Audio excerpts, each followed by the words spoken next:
The moment there is a slow progress in getting subsequent investors, they tend to be going down in investment. And that is the first reason why Ponzi schemes shut down. Why are Ponzi schemes all over the place? And why are they happening especially in Africa? Would you like to find out why? Make sure you stay to the end of this video.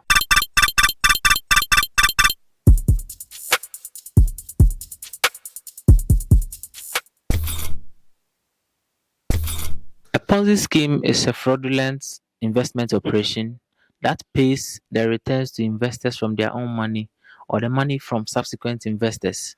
So a Ponzi scheme is simply an investment operation whereby people who sign up on the investment operation very early tend to benefit from people who sign up very late, or in turn they collect the monies of people and then give them back to them. Ponzi scheme was named after an Italian businessman who became very popular for operating this business in the 1920s. His name is Charles Ponzi. Ponzi schemes are typically characterized by high returns. You earn so much money from work you didn't do. They are also characterized by little or no risk. You don't take any risk. All you do is to sit somewhere and register two people and you make this X amount of money. And there is also lack of transparency. The people who set up these Ponzi schemes, they don't really tell their investors or their supposed investors how clear it is or how they are investing their money.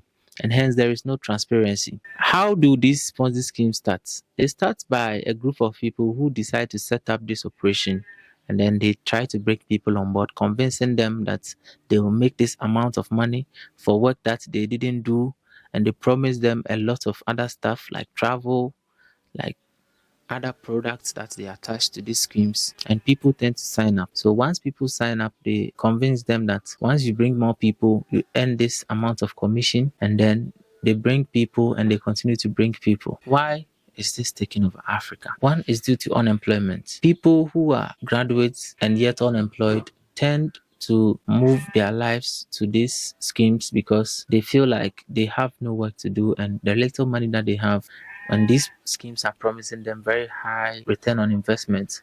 So why don't they invest their money so that they can earn an extra income while they remain unemployed in the meantime? The next reason Ponzi schemes may be taking over Africa is just lack of technical knowledge in this information age. People don't really understand what's going on. People don't know you have to work for, they know you have to work for some amount of money, but they don't know it works on the internet as well. All they know is that internet money just comes like that. So they will just fall for any trick that people will bring out, that it's an investment operation and you earn this amount for this, you pay this amount and you get this amount.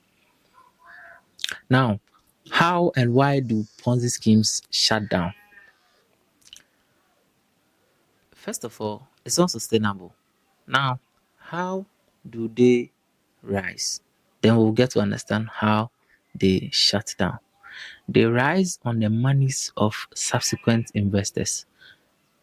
You get it? So how do they shut down, and why do they shut down?